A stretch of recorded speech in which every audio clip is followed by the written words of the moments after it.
Oh, Canada! We have made it to Montreal, Quebec, Canada. Welcome, everybody, to F1derland, the podcast.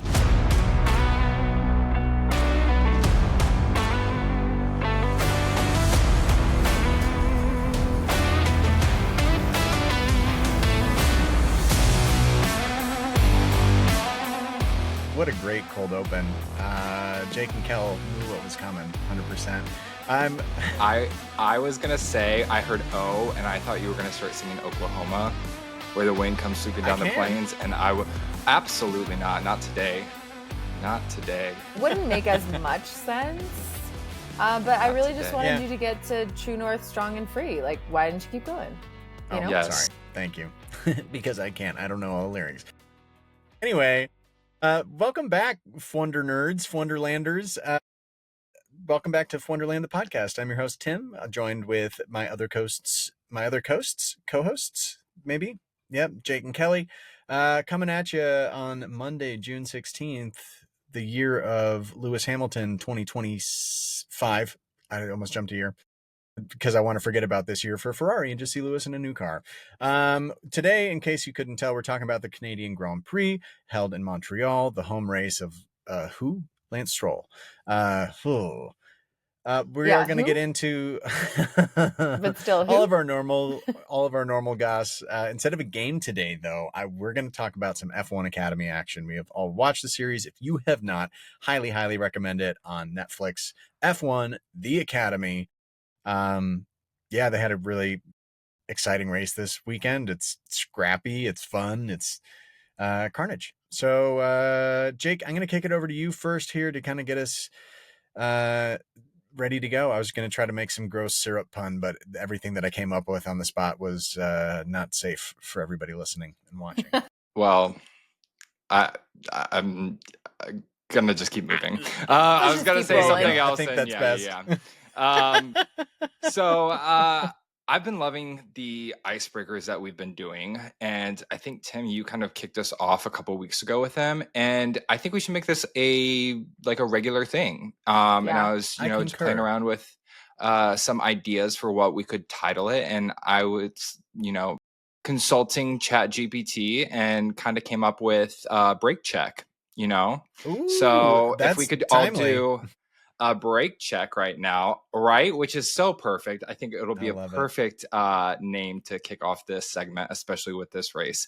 But the icebreaker or brake check today is George Russell and Lando Norris both led the Canadian Grand Prix at different points. But who would you trust more to lead a group project and why? Wow. Oh my gosh. I have to say George Russell right off the bat, because I think I was the kid in school who, if the project wasn't getting done, I would just do it all. And I know George would do it all. And so at least I'd have a co-conspirator in just getting it across the finish line. Being consistent, Mr. Saturday. That is very true. And I feel like if Lando farted and it felt weird, he'd get too sad and the whole thing would derail. It's always poop jokes with you, Tim. I'm not mad, but I'm 9. I don't know. Okay, but I see your point. I definitely see it. Yeah, Patek Philippe watch was half a second off, and he felt it in his wrist. He'd be like, "Oh, I can't go on. It's too hard." And then he'd just get wistful on camera. Kelly, what about you? Okay, never mind. Just to have the opposite take, let's go Lando. I think the reason group projects sometimes fail is because you can't garner a sense of group. And I think Lando is very attractive, in terms of people want to be around him. They want to be his friend. George Russell is definitely just doing the project, and everyone else is going to have some beers at the bar. But I think if Lando was leading it, first of all, he'd need to recruit some help, because I don't think he could just do it on his own. Would he be leading it, or would he need another co-leader to have two leaders? Who would you trust to lead? Who would you trust to lead the project?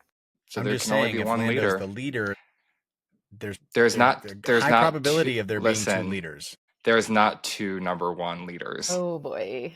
There's only one. I don't know if Lando knows how to just like lead without another co-leader, but I'm going Lando. He brings. I think like one, I would just pick Lando just so I could look at him. He could lead me anywhere, off a cliff, off a bridge, off a bed. I don't know. Like, yes, Dad. Anywhere. Yes, sir. Yes. Happy Father's Day. Or who's your daddy? It was nice without Zach this weekend. Well, was it? I don't know.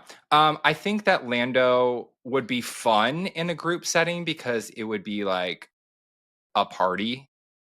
Like it would be fun to do the group project. But Tim, to your point, I was always the one that kind of took control because I didn't want the like class clown effing up my grade. So in that case, I would obviously pick George Russell. However, if it was actually me, I would feel like if George Russell was leading, I would like butt heads with him too much, like creatively, or yeah, I might. He might push me to the point of like openly rolling my eyes, which takes a lot, and I don't. Yeah. But y'all wouldn't even have to work with him. He'd have the hookup though. Like if that's the project is yard work, trimming hedges, he has the hookup. Lots of tools. He'll do it in his school project is pants. Adidas. He wears it. Okay. I like this. Break check. Yeah, I think that was a good break check. Skirt. Let's just dive right into it, okay? Let's do it. Think we have a lot to talk about today. I wanted to first bring up something that Kelly wrote down in our notes was the fact that this circuit in Canada is on an island. It's a really cool looking circuit. A little bit of history about it. It was built in 1967 for the World Expo and then used later in 1976 for the Olympics when they were hosted there. So I don't know if you were watching like practice or qualifying and you would see like it was like almost like an inlet of water. That's like where the rowers and the canoers were for the Olympics, which is so cool.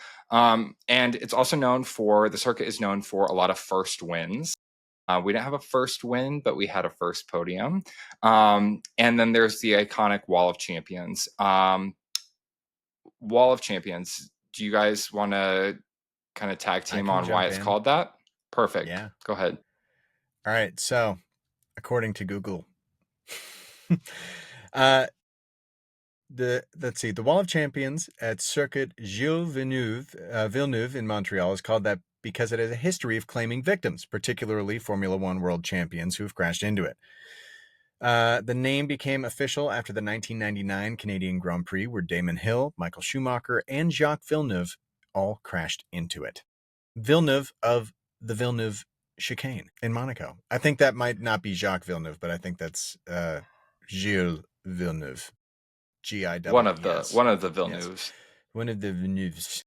Yes, Villeneuve around all those corners. We can't. But not well one time because they all went into it. I will say the Wall of Champions, they were talking about it and I was like, I mean, like it looks like all the other walls, but it's like there's like a chicane. Why do I trip up on that? But because you can't chicane the chicane. Girl.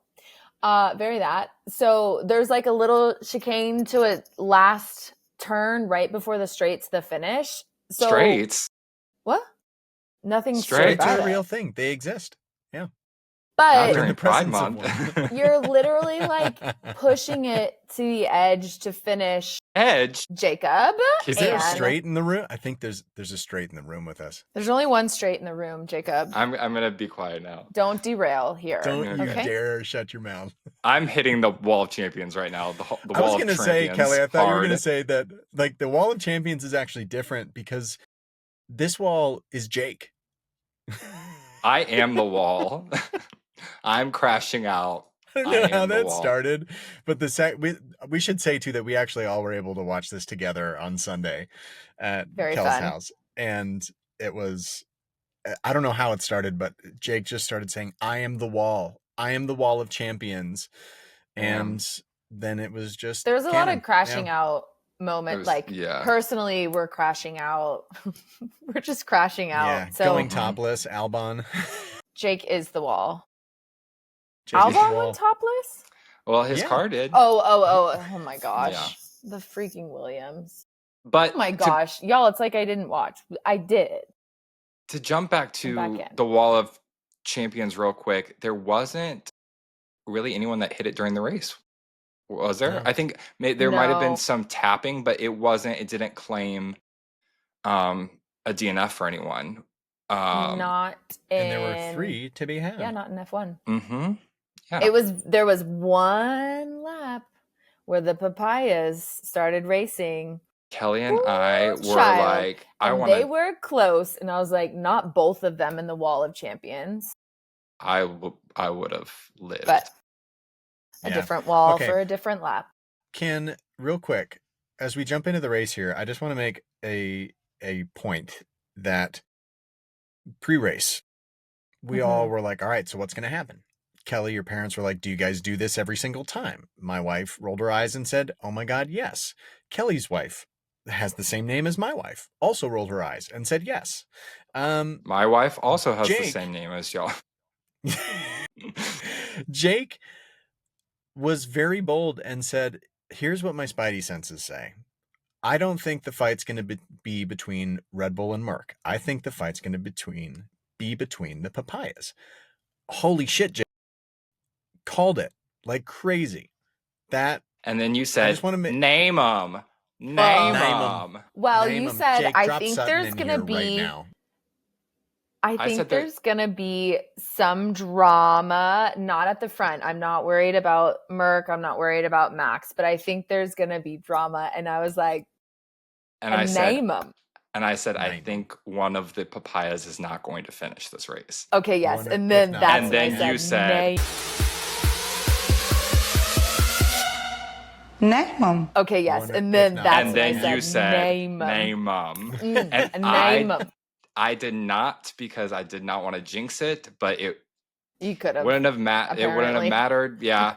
So if you don't know what we're talking about with name 'em, go to Google and type in Sutton, Sutton, name 'em, and you'll see. Or I'll just put it here right now.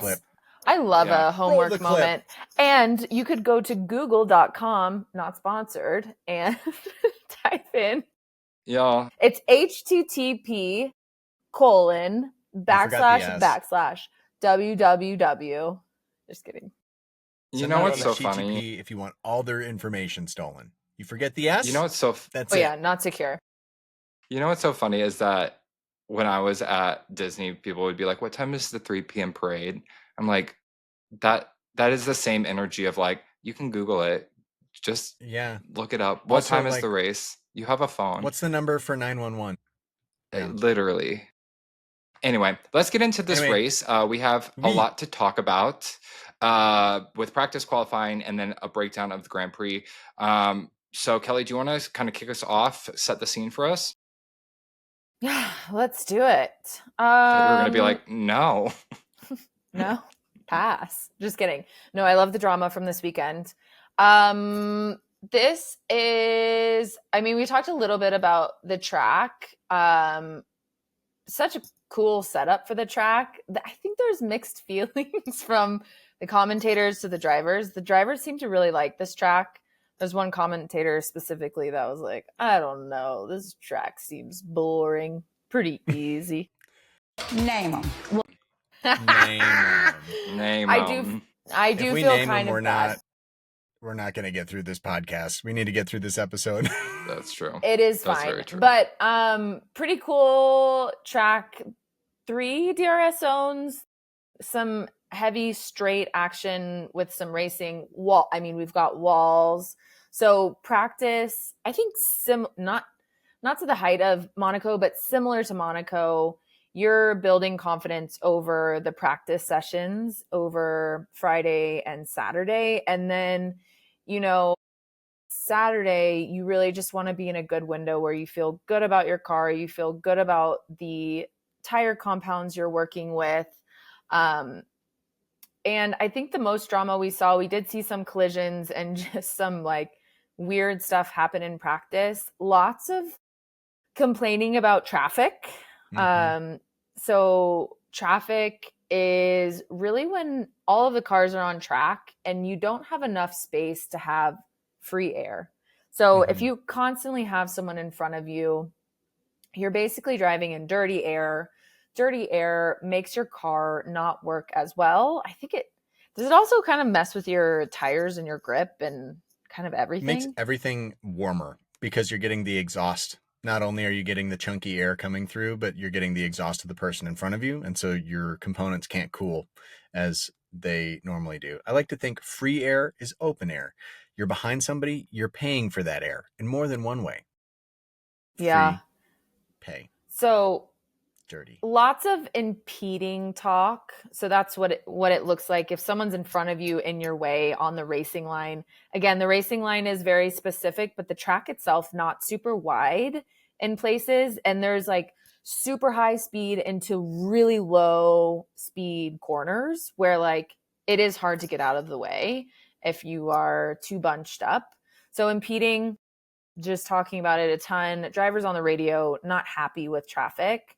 And it makes something like a qualifying a little more challenging because you got to be out there in the right time, in the right tire window, feeling the right vibes as a driver. Like it's just like a perfect culmination of everything that needs to happen in qualifying. But let's get into some drums. We did have a crash. Unfortunately, Leclerc out early in FP1 and misses FP2. So in the realm of like building confidence over sessions, didn't have it. There was also kind of a lot of chatter prior to this, just surrounding Ferrari in general. I don't know if y'all want to talk a little bit about, I mean, just so much in the background. Hamilton said some stuff. Fred said some things in the press. Like, I missed a lot of the press, the official press that they did, or live and watching the videos. I saw some social media, obviously, because that's all that's on my Instagram feed anymore. Is true. Like Lewis, it was not as much of the sad energy around like, well, I don't expect it to change because it's me, or whatever it is. It was less of that and more so, I've been in this team for less than a year. Like, just let me drive, let everybody take a breath and we'll see what happens. And I think that's also, I think, a lot of value that Lewis brings to any team that he's on is the experience and that mindset of like, I can have a bad week and I can come back and still be a leader, even in a new place, and set the tone. So I think what it makes me think is that there was a come to Jesus moment after last week or 2 weeks ago. And, they were able to really actually like sit down and hopefully iron out some of those troubles, especially with the engineers during the race, because that I feel like has been their biggest downfall. Spoiler alert, they have a great really iron those out. They didn't. But the thing is, like, they have two incredible drivers. They have a great team principal, and they've got a fairly competitive car for this year. I think really it's all comes down to the communication. Why I say fairly competitive is because they've had hit or miss, and they're still fourth place in constructors, right? Third place. I think this week actually, but might have bumped them. Yeah. But yeah, I mean, just not a strong start. Third place now. Third place for this weekend. Yes. Yeah. But what was the chatter with Fred that you saw? So I didn't get to watch it. I just heard it from commentators talking about it on the race and practice and qualifying. Basically, the Italian media kind of just like came at Ferrari and like shat on them. And Fred basically was like stood up for Lewis and like, but there's a lot of, I don't want to say something that's not true because it was just hearsay from like listening to the TV and not actually doing the research, which maybe I should have done. But there's just so much negative stuff in media nowadays that it's like I didn't really care that much to look into it. But basically, Fred had a press conference and was like, how disrespectful of you to, kind of tell us how to do our jobs. I mean, Fred will have to answer for his choices, whether they be positive or negative. That's how life works. We all have consequences to our acts. I think Ferrari is getting a little two camps. There's Ferrari, and then there's like Media Italy Ferrari, which is like a culture. Sure. Yeah. It is a emphasis religion. on CULT. Yeah. Culture. So I mean, would it be would you, okay, there's a fan base in the States that like, man, if they're not doing well, it's just pandemonium. But like, they're so tied to this, like this team is ingrained in like the generations of people, like the Dallas Cowboys. Yeah. And there's just so much hype around them. I don't like to think of Ferrari as like the Cowboys, but you're right. But are they? I mean, it's a brand. They're like one of the oldest teams. They are the oldest team on the grid still. Yeah. Yeah, I mean, I think at the end of the day, you, me, Billy, Sally over in Italy, they're not named Billy and Sally, but those are the names that came to my head first. They are not paying for Lewis's paycheck. They're not paying for Fred's paycheck.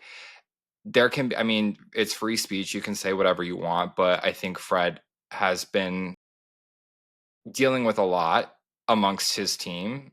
His drivers and their engineers are just, it's just very publicly not clicking on a lot of things. So I think at the end of the day, it's just going to come down to results. And right now they're just, I think, Tim, you said it perfectly. They're very hit or miss. They're, Charles did great in Monaco. Mm-hmm. Was that because of the car? Was that because of him? Was that because of his background? What, and then like McLaren this weekend, we had all of this hype about the front wing last weekend, and both papayas were fantastic. And then this weekend, we didn't have a papaya on the podium.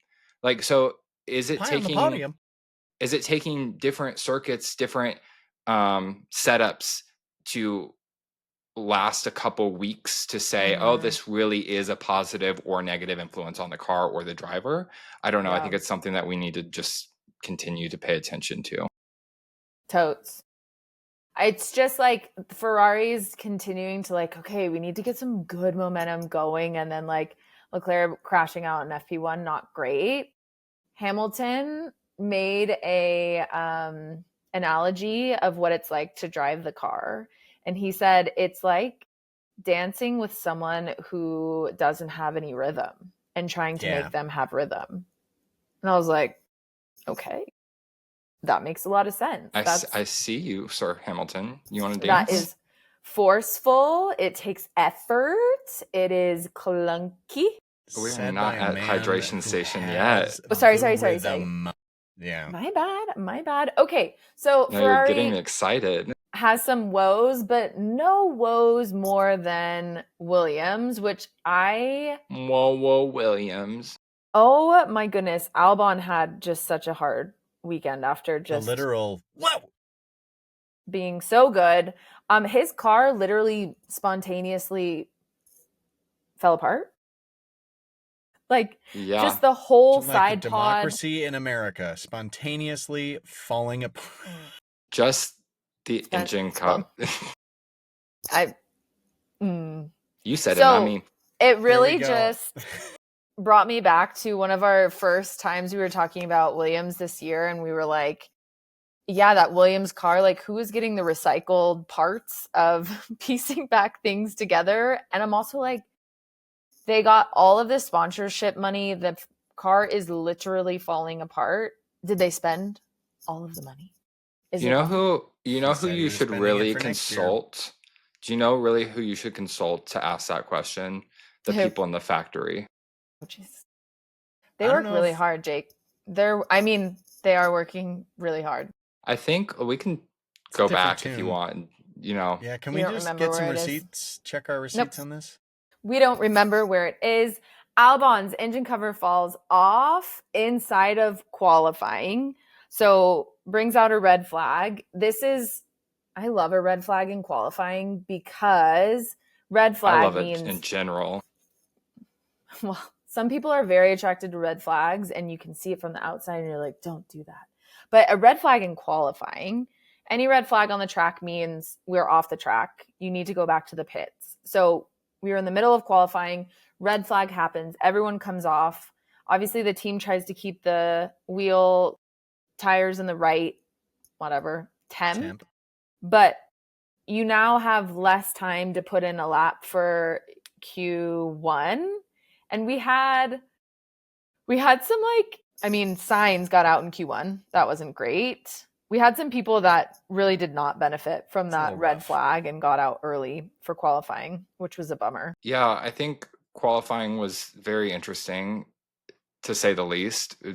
No one that I thought was going to be doing well was doing well, and no one that was doing well was someone that I thought was going to do well. Did I just say the same thing twice? I don't know. But sounded very you feel like you just tied Buxton-y. My brain in a knot. Yeah. Well, I have been listening to Will Buxton. I listened to a 250 lap race last night.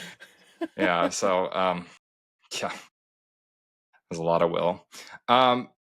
Anything else from qualifying? We have George come take pole position. The very end. Did I black out and we didn't talk about Hadjar impeding? I guess we said that Carlos didn't make it into Q3. Yeah.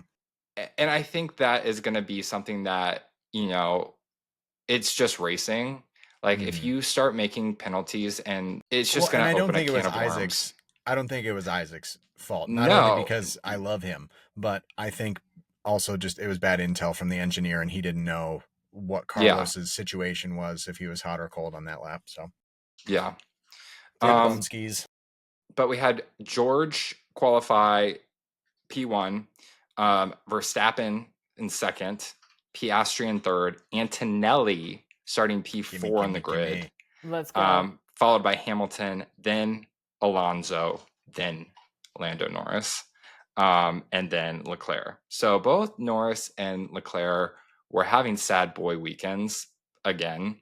I'm curious to know if you think that. We'll talk about Lando, I'm sure. But let's focus on Leclerc. Do you think that he is? I don't want to say pick a number one, number two driver of Ferrari, because I don't think they know either. Technically seniority wise, Leclerc is number one seat. However, he's also had I would say, I don't know who's having a better season. It's hard to say. I feel like Charles, the franchise driver, right? You have, speaking of the Cowboys again, they will stand by their quarterback, even if the quarterback isn't the one that's performing, and they've replaced everybody on the field around them in every position on every side of the ball. A really good analogy. But unlike the quarterbacks at Dallas, Charles is still, the thing is, quarterbacks at Dallas are good quarterbacks. I don't know if it's the organization around them, if it's the coaches / engineers, if what that situation is. But I feel like I was thinking about this actually driving back from your house, Kel, was what is going on there, and why haven't we gotten into we have two number one drivers at Ferrari conversation yet between the three of us? But I don't know. I feel like they're standing. I don't think they have a one or two problem. I do think Charles is their number one driver,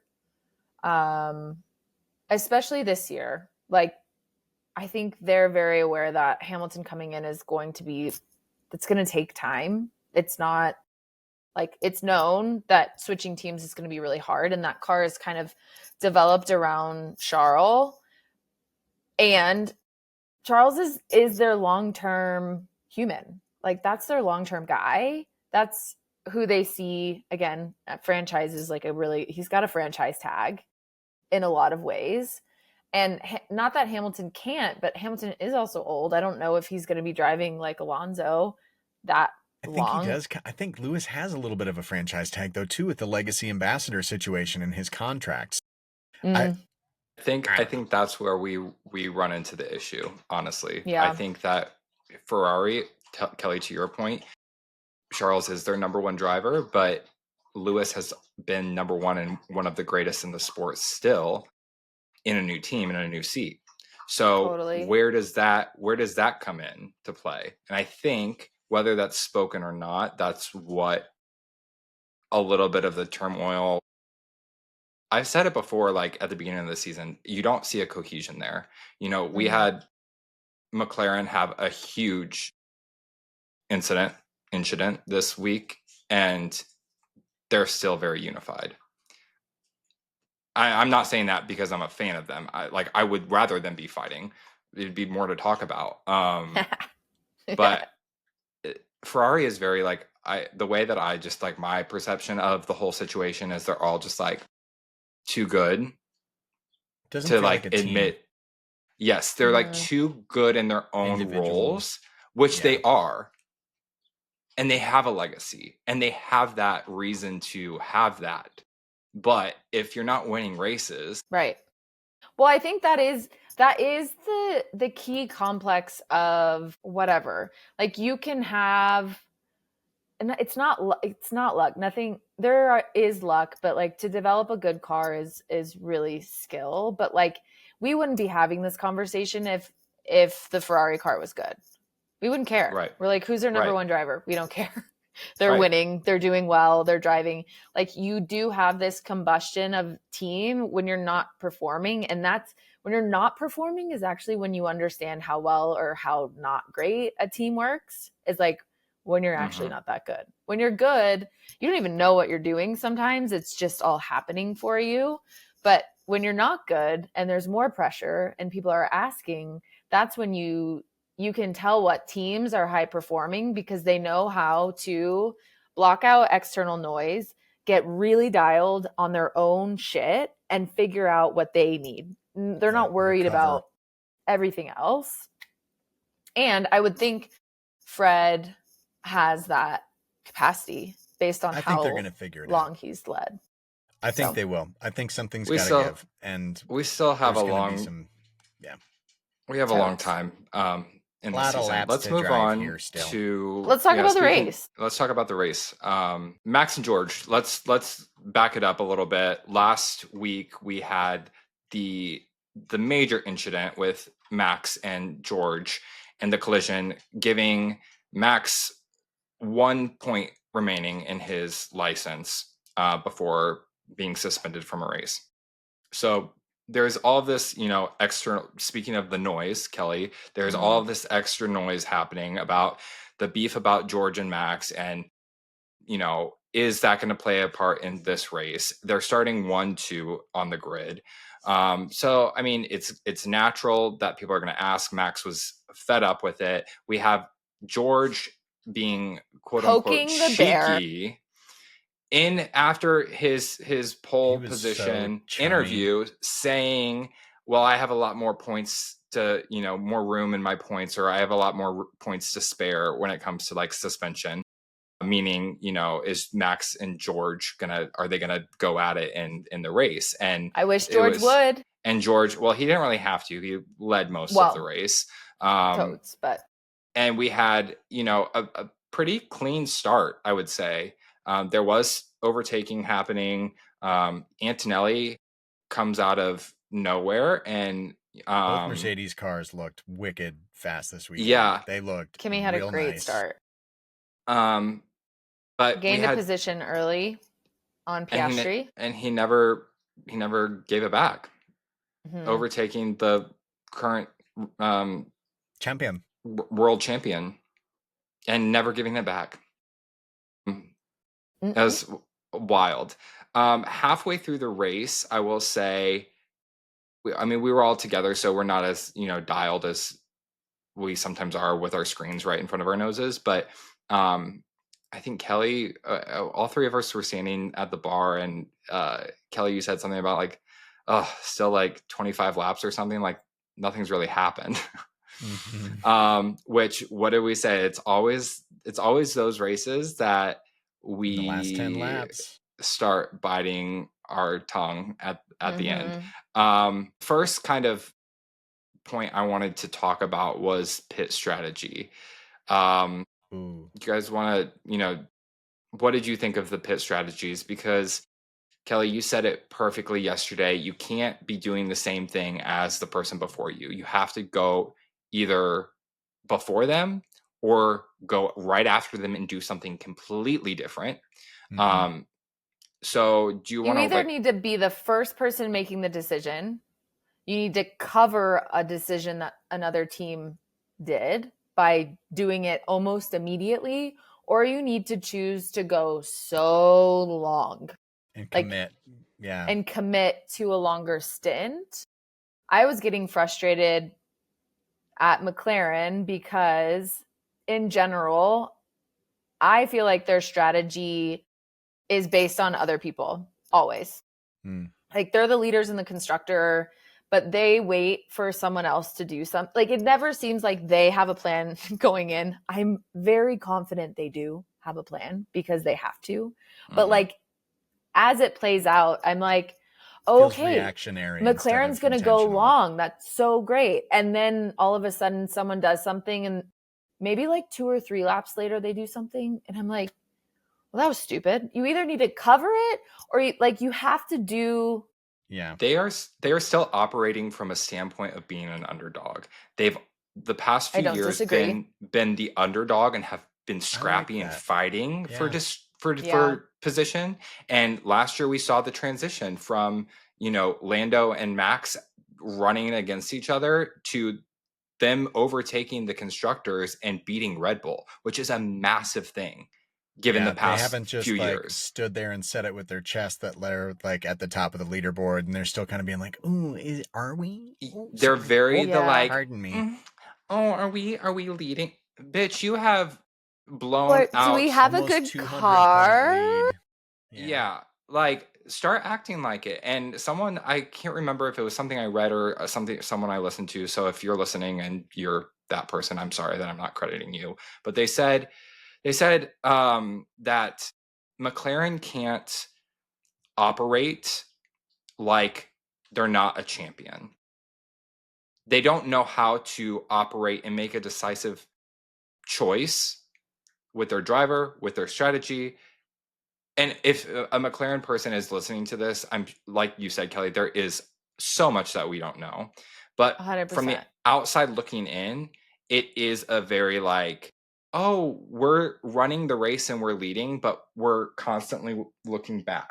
Yes, it doesn't even look like they're just running their own race. It looks like, okay, we're going to have a good, clean start, and then we're going to see what everyone else does. Yeah. In.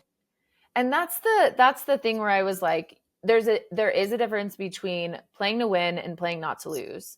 And I don't know that they were playing to win in this race. I think they would have just settled for, I don't know, 4th and 5th, which is where they were going. I mean, we can absolutely get into it because I have very strong, big emotion feelings about the end. But yeah, papaya That's rules. What everybody wants to talk about anyway. Let's talk about it. This is the epitome of why papaya rules isn't sustainable for McLaren. And it's not from my perspective and my point of view, it's not Lando's fault. Lando crashing, I don't think it's Lando's fault. There's a certain degree. I buy that. If he had papaya rules, if there was any kind of team orders in place, then they would have. I think you're right that he wouldn't have. The probability of him doing that would have significantly dropped. Where I do think it's his fault is not really looking at what he was trying to do. He was reacting instead of responding to that. He knew he wasn't going to get Oscar on the straightaway, and he still tried something going into the corner in a spot that he did not fit into. He knew he wouldn't get that's where it's the emotional side of things, which I'm not going to pretend like I could do what any of these guys are doing. But what they talk about a lot as drivers, and just when you listen to professional athletes talk about mindset and being in the moment, you can't afford an emotional break like that. It's not to say that it's incredibly hard or that it would be incredibly easy to manage that in a moment like that. But where I'm like, what I'm looking at as a fan is like, you have 4 laps. You have DRS. You will catch him. You have maybe 2 to 3 different corners or spots at which you could overtake him in the next 4 laps. If you just wait, you're going to be okay. But that's I think team. That's team. That's where you need someone in your headset saying, you need someone outside of your body that is raging with adrenaline, running out of laps, and has potentially the pace to pass. He did actually pass, and then took position. They kind of jostled a little bit. Piastri ended up back in front. I can't imagine the amount of adrenaline running through my brain and body if I got overtaken again. Oh man, I would be raging, and I'm not even like a race car driver. But like, that is where now McLaren, instead of finishing the race with 2, to make a tough call that says, hey, hold position, let's get these 2 cars over the line, you have 2 race car drivers racing. And it was at the cost of one of your cars not finishing. And to a certain extent, I don't blame Lando for going for it. Do y'all think that Zach will make a decision? No. No, he's probably going to double down. He doesn't need to. And there's 2 things that I want to say. And then it really kind of is a moot point at this point. It's a cow's opinion. Yeah. Ew. Do you know that reference? No. I love it. Friends. He's like, well, it's a moo point. It's a cow's opinion. It's a moo point. Okay, we don't love Friends. All right, I've fair never enough. watched Friends. Oh, you're so young. God. I've literally never watched it. So, but Jake gets you're so young for never having seen Friends. Okay. Fucking Friends. Uh-huh. And I've read the Wicked book. I have seen the Broadway play on Broadway. Timothy. And it's not I have also happen. had to do freaking school projects on it. Y'all, and then they go and make it twice as long. I've heard see Wicked and Ariana Grande. I respect and love them both. Get over it. I know what they sound like. I know what they sound like. Speaking of getting over it, I'll watch it. The Lando incident, it was technically Lando's fault. He went someplace there wasn't space. If he came at me like that, oh baby, we would make it fit. It would be fine. He could overtake me over and over again. This we know. Baby, we can make it fit. We'll make it fit. But that gap was not as flexible as Jake Rura. So the air is his fault technically. Great. Raises his hand immediately, holds himself accountable for it. Yes. Yeah. But to your point, I'll disagree with you a little bit, Tim, on the fact that Lando is emotional because I don't think that he has mastered quieting out the noise. Max doesn't give a fuck. George gives too many fucks. Like, you either have to dial in 100% or shut it out 100%. Like, you can't have you be in this like mental zone and focus, but also worried about what other people are thinking. And I think that is Lando's struggle. And where I disagree is I think Lando has constantly been told, you don't fight for it. You know, how many times have we heard him on the wall or on the radio say, well, if he keeps driving like that, he's going to push me into the wall. And it's like, there comes a point where you got to send it. Then go into the wall. Try for it. And, you know, someone that follows me yesterday messaged me and was like, how are you doing? And I was like, fine. Why? And they're like, Lando. And I was like, oh girl, it's not, I'm we talked about it. Him. He's fine. I'm fine. We're on the same page. We talked about it. But like, also that shot of him walking from the burning car with his gloves just walking. Did you that meme? I'll put it on the screen. It was like, I love when powerful men destroy blow their what shit built. up. Yeah. Walk away from something they destroyed. Yeah. Iconic shot.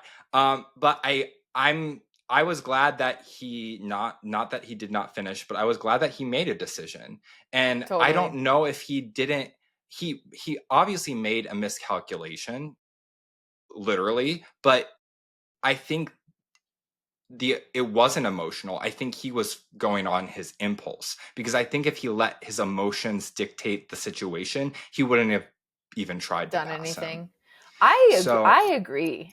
I think that is a sound disagreement, and I buy it. And I liked your point too, Kelly. I don't want it to be like, oh, I'm just agreeing with Jake today. Tim, I need you to agree with me. No, I like validate me. That's my job. I'm an actor. No, I think she's a Libra. She likes both. We all have a very valid take on this. Every one of us, and I think that's what makes us great. But I wanted, before we move on from the situation, I was really reflecting on the way home yesterday. Why do I like Lando? Why do I feel so, above just like thinking he's cute? And this quote, I think, applies to a lot of race car drivers, and a lot of things in life. And I think I'm kind of going through a transition in life right now. And this made me, I wish that I could like send this to him if he was feeling sad about something. It says, "It's not the critic who counts, not the man who points out how the strong man stumbles or where the door of deeds could have done them better. The credit belongs to the man who is actually in the arena, whose face is marred by dust and sweat and blood, who strives valiantly, who errs, who comes short again and again, because there is no effort without error and shortcomings, but who does actually strive to do the deeds, who knows great enthusiasm with great devotions, who spends himself in a worthy cause, who at the best knows in the end the triumph of high achievement, and who at the worst, if he fails, at least fails while daring greatly, so that his place shall never be with those cold and timid souls who neither know victory or defeat." And that was President Teddy Roosevelt. So the man in the arena, man. I was like, oh my God, was that Brene Brown? I think similar. There is a lot of like, when you stumble in life, when you stumble on the racetrack, like it can be applied to so many different things. Ferrari right now, like you're in the game, you're in the arena. Mm-hmm. So make the decisions and fail. And I think sometimes we get into this bubble of social media, of just like the hoity-toityness of F1 and the money and the glitz and the glam legacy, and all of this. Yeah. Every one of those guys should be asking themselves every single day, how do I become a winner in this sport? And if you're not doing that, you shouldn't be in the arena. And there are people, and Max has said this too, there are people on the grid that don't believe that or don't want that. So I don't know. I thought it was a very like come to Jesus moment for me. Honestly, of like, oh, okay. I don't think I've ever liked Lando more than this weekend. Or Teddy Roosevelt, for that matter. I'm like, no. I love him. He's fun. But like, this is when I say, like, George, I wish you would. It's like Lando. Lando is in there. Like, George wants to press buttons and make these cheeky jokes, but when it comes down to it, he's not going to do the deed. He's going to back out. Scars. He's going to cry about it on the radio. And we're all going to be like, well, George, you freaking poked a bear. What do you think you're going to get? Bear, George. Poked it. And like this weekend, Lando was like, listen, I'm going to send it.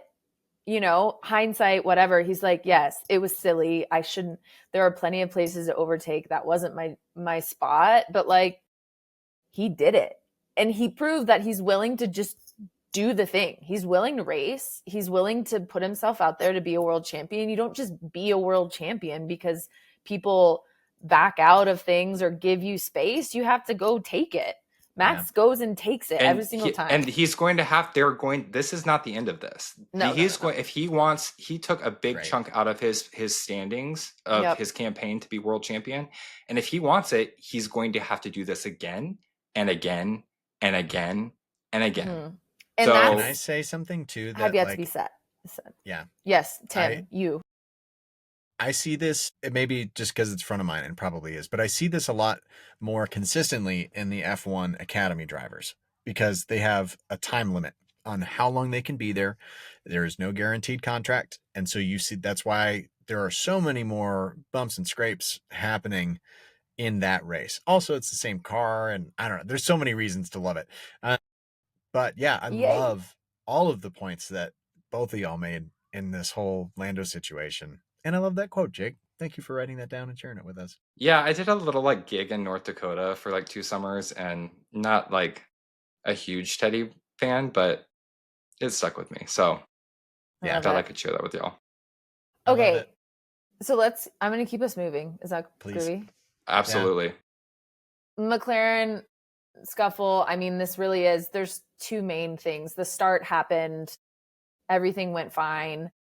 I started recognizing that, like, okay, George is going to win. We're probably going to hold position to the end. Do you know what's going to happen? I think I turned to Jake and I was like, oh my God, Jake, this is what's going to happen. George is going to win. Max is going to come in second. This was a beautiful moment. And Kimi motherfucking Antonelli is going to get his first podium. No one is going to care that George won. I was like, this is brilliant. And then I was like, Oscar Piastri, please, God, don't overtake. I know. If Oscar overtook Kimi, it would have been sad. A good day. And I like Oscar, but I would have been sad. So we end up getting a safety car because of the Lando incident. And we end up ending in a safety car. This kind of goes to the podium. But there is a shot when the top 3 cars pull into, yes, Tim's doing the Kelly right now. Top 3 cars pull into where you bring your car and there's like a little placard and it's like first, second, third. So Kimi's car is already in the 3rd place. George's car comes into the 1st place. It takes them a minute. They're like taking all their junk out. The halo comes up. It takes them a minute to get out. They're bringing the barricades back. The Mercedes team comes in and I'm like, y'all, look at where they're looking. The whole team has their phones out.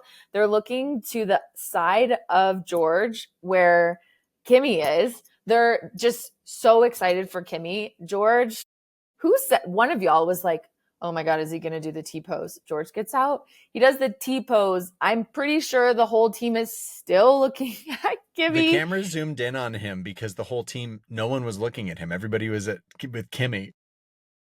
I know, it was pretty genius. Oh, and the other, I mean, I think this is like I don't know. I don't know if this was intentional or they just forgot the order they do it in. The interviews for the drivers, they typically go 3rd to 1st.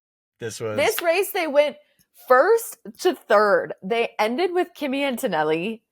I just loved it. I loved everything about it. He had such a moment. And the reaction from the crowd was so big too. And you could hear people rolling their eyes at George. It was great. It was great. That put George in 1st place, Max 2nd, Kimi 3rd, which then leads us to our points. Oscar Piastri, not even, I want to say big lead, but bigger than before. 198 to Lando Norris 176. This is what is, I think, going to be a little interesting is Max Verstappen right behind Lando with 155, George Russell 136, and then Charles Leclerc with 104, and then Lewis Hamilton 79. That puts our constructors with McLaren 374, way ahead of 2nd place, Mercedes 199, Ferrari 183, Red Bull Racing in 4th place, 162. Wild. Love to see it.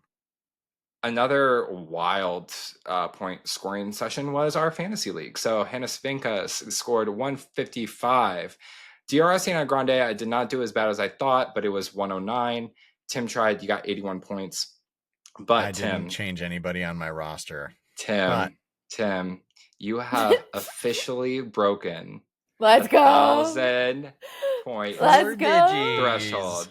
So Tim tried, has 1,030 points. Hannah Svankas has 1,434, and DRS Grande 1,571. That's the race, y'all. That was a lot. I think let's shift gears here a little bit, and Tim, you brought up, that wasn't even intentional, but we're professionals now. Speaking of professionals, if you would like to sponsor episode, please email us at F1derland podcast@gmail.com. You got it. It's a also, mouthful. if you'd like to sponsor paddock passes for all three of us to race of your choosing, same email. I will wear. I promise I will or won't wear, depending on how much money you give us, a pink bubblegum latex spandex suit. Come on, J-Lo. And Jake will even do a live on-the-air interview with Christian Horner. I would. Let's go. I would. Let's do it. Yeah. Don't tempt him with a good time. Why can't you hunt the chicane? Let's move on to Tim. You brought up F1 Academy. I think this weekend we watched one of the races. Kelly, I know that you're super jazzed about this, so I would love for you to kind of give us your take on this. I love it. Okay, so that's the take. She loves it. No, and then Kelly, I love it. I love it. Great. Moving on to Tim's fit. Box Banter. Yeah, F1 The Academy came out on Netflix. I think it's just so appropriate to talk about it because we all kind of came to love F1 through Drive to Survive on Netflix and F1 Susie. The Academy. And Susie on Drive to Survive. Oh, totally. Susie was also on Drive to Survive. But F1 The Academy is new on Netflix. It follows last season's F1 Academy, which is an all-female racing series that is really trying to get more females into like single seat racing seats. What do we want to say about it? What's cool about this series, well, first of all, Susie and Toto Wolff just run F1 right now, seems like. I'm like, they are just such a power couple. But Susie was a driver herself. So she's the last female driver that did a official F1 session. I think she did a free practice in one of the races. And I mean, she has a passion for bringing motorsport more widely to women. And she has quite a voice in the world. This academy came about by her kind of grassroots, going to team principals, going to teams and like really trying to get them on board. What's cool is they started with like 10 cars, and each like Kick, Red Bull, each F1 team sponsored a car. So there are now, this last race we watched, I think there were 18 cars. She got a lot more sponsors, a lot more dollars, and a lot more opportunity for women to drive these cars. Anyways, what we love about it, this is an F4 car. So F1 is like the pinnacle of motorsport, and you have different formulas that kind of build you into that top level F1. F4 is one of the places that you can start. You would then go F3, F2, F1. There's also kind of side entrances. We've talked about IndyCar before. We've talked about maybe like you have to get a super license. So that's what, going back like to episode 1, the FIA, the governing body, is in charge of giving those super licenses to different leagues, almost different sections of these sports. Yeah. So you have to clock some time in like open wheel racing at a certain level. So all of the cars are the same. The races are this specific one is 17. I'm going to be honest. This is the first weekend I've watched all of the races. I didn't know I was super into F1 Academy, and I am. Side note. So like the exciting part of the race and this league is like the girls have 2 years they can be in this. This is it.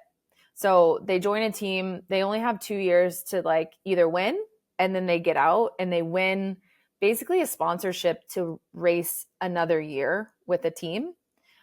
Or they keep trying to win and then potentially get an opportunity somewhere else. If you win, you definitely get to go and be sponsored for the next year. But the races are so pressure packed, and they're all like, there's no tire strategy, there's no pit stop strategy. Like, the playing field is pretty leveled to where we're watching like driver skill and like some urgency. So we are overtaking. We are taking risks. We are doing like we're doing yellow flags because there are some touching points. There's restarts that are really sketchy. But there was so much action. And you start to see, which is interesting for me because F1, when people are like, oh, the driver style, I don't really know that I could like see if someone is maybe aggressive or not aggressive because they're at such a high level. But this, like the level playing field, you can see who's like really aggressive. I think what's great about this is Jess, if you're listening, both Jesses, if you're listening, both Tim and Kelly's wives, they were in their own corner in the living room talking about the race and then not. But they're such good sports. I think what is great about F1 Academy for me is it's a perspective of this is what they're racing. They're racing. You're in a car and you're trying to win. That's it. And I mean, there's obviously a lot of layers that get them to that point. But, you know, until I was a like diehard Indy and F1 fan, I didn't understand pit strategy, undercut, overcut, like, you know, tire strategy, IndyCar refueling. Like, I didn't understand how much strategy there is outside of the driver's skill, especially in F1 when you're driving different cars. And so this is just really exciting because it truly is like a beginner's mindset of, no, they're just racing. There's not all of these extra kind of rules or strategies that are coming into play, which I think is a great way to introduce people to the sport too. I agree. Yeah, it's a little more accessible. It's not as intimidating with everything else, but it really is fun to watch. The series is really well produced, not surprisingly, but like you fall in love with these girls.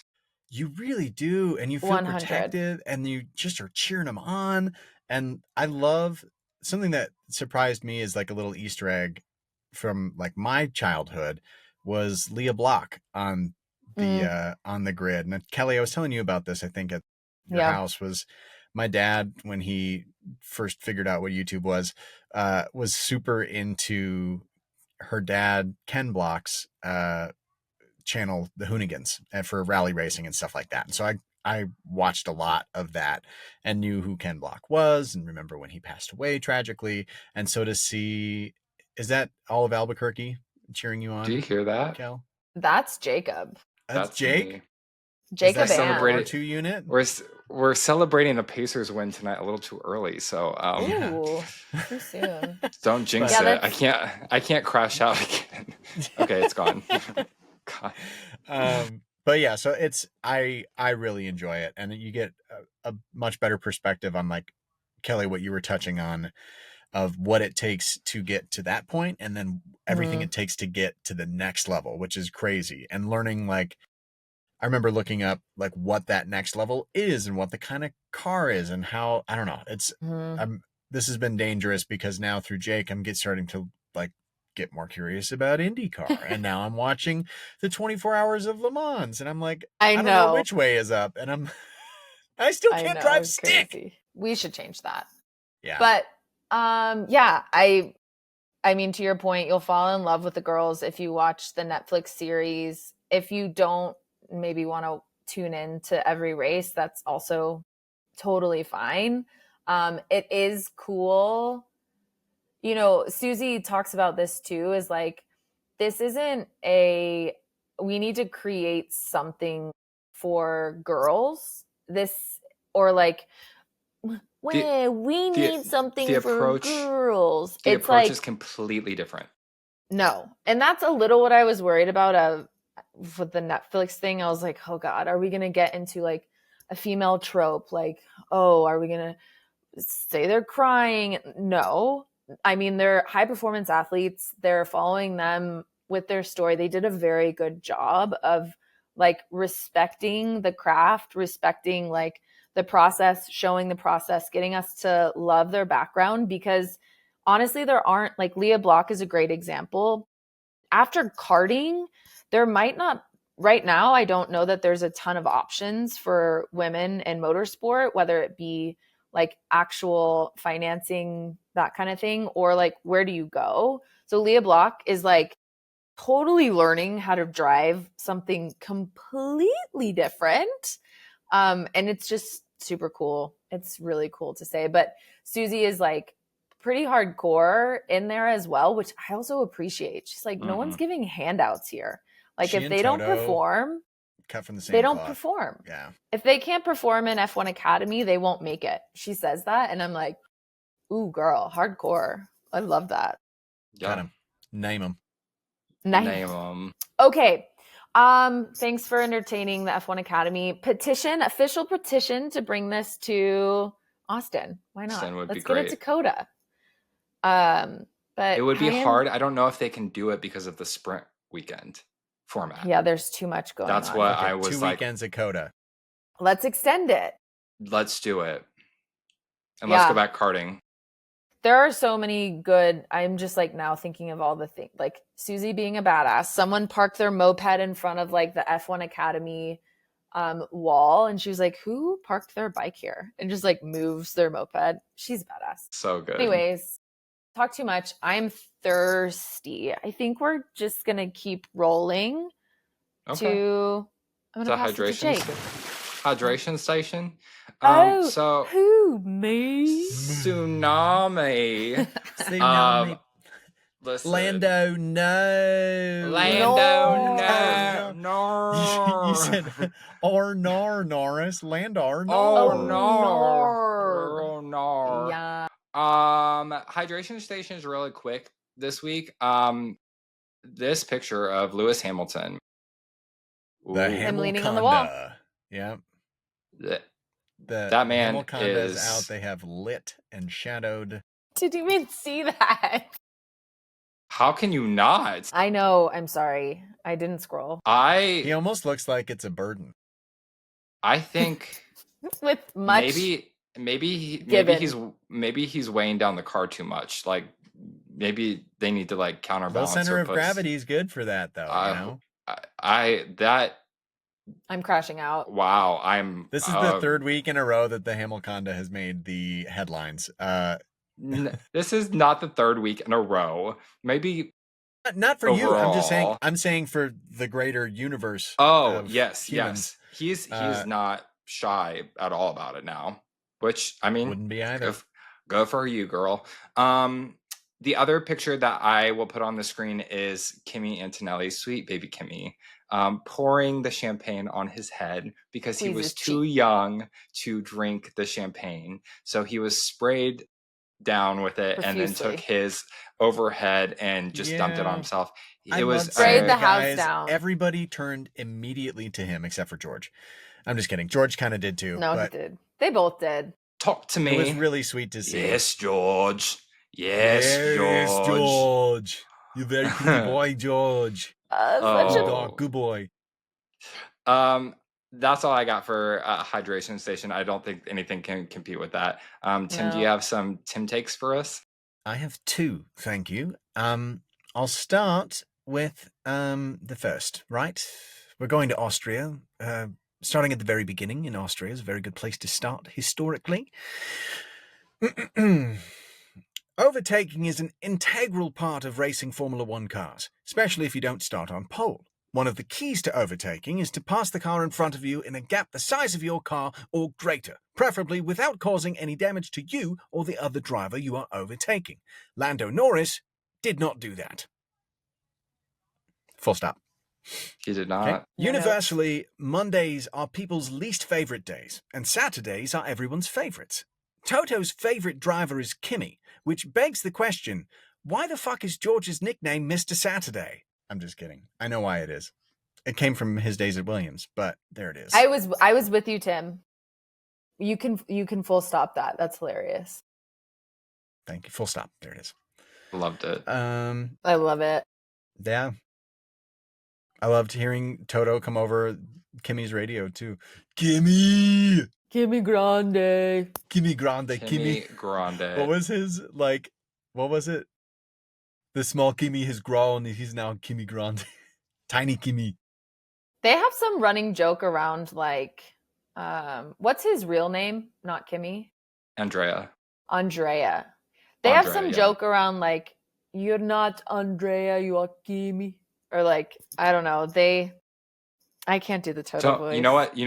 Where my head went was, don't be ridiculous, Andrea. Everyone wants this. And clip. Oh, don't be ridiculous, Andrea. Everybody wants this. Everybody wants to be us. Oh my god. Do you know that reference, Tim? Yeah. I feel like I have seen it. It's Devil Wears Prada. Yes. Meryl Streep. Good. Thank God. I was like, I know it's not Drag Race. I think it's Andrea. Devil Wears Prada. Everybody wants this. Just leaves. Classic. That's all. Oh. Everybody wants these. Yes. Oh, Yes. that's too good. This is so good. Wait, hang on. Don't be ridiculous, Susie. Everybody wants this. That was the pickup line. Susie would not have fallen for that. No, Susie's too badass. Right. She would have been like, okay, next. It was a lot this week. It all happened at the last in a condensed time. Few moments. But I'm glad that we're all here. I'm glad that Lando we're all breathing hurt. still. Yeah, very glad about that. I'm glad that I'm not like more upset about it than I could have been. I'm glad that Lewis is winning at something. Glad the Pacers and I'm glad that finals. Yes, we actually are. Yes, sir. So yes, yeah. If you would do the honor and give us a like, a follow, a subscribe. We're at F1_derland, F1_DERLAND. Spelling's hard. All the places. Give us suggestions. We love hearing from, the people that we talk to that have tuned in. We have some new listeners. So if you're new here, welcome. Thank you. It's just, make sure that you're sharing this with your friends. If you want anything, edit it. If there's something that we're very new in this still, even though this is our 15th episode, can you believe that? I can't. It's crazy. But the feedback is great. Mm-hmm. Anything that you would like us to cover, or, a game that you would like us to play or explain something that you saw in the race, hit us up on Instagram or TikTok or even email us. That's all I have. Do you have anything else, Kelly, Tim? Nope. We are off to Austria and Max will be driving. Thank you so much. Yeah, he will be. The hills are alive with the sound of Kimi. It might be a little early. It might be a little early, but let's pick a hot take to take us out for Austria. Okay. George crashes out from here for the rest of the season. George has a moment. Kimi wins. I would love. No, I don't know. I feel like Red Bull has something to prove. It's their home race. It's also Toto's homeland race. So, I don't know. I feel like we're going to see... I feel like Max is going to take this race. I feel like Yuki is going to score points. We'll see double Red Bull points for the first time in like a minute. Meaningful double Red Bull points. That's a take. And I do think that Lando's going to come back and with a little bit of a vengeance. And I think this week is probably good for him. It was his rock bottom. And now he's going to show up, show out. And Ferrari... I just have to say it because I got to put it out there. I think Lewis is going to have a great race. I think he's going to do well. He's going to podium, and everybody's going to be happy. I say this in hopes that I'm wrong, but I think we are going to see only one papaya finish this next race as well. Okay. Bring it. I like it. And with that, You're so on point. on 3. 1, 2, 3. Bye. Bye.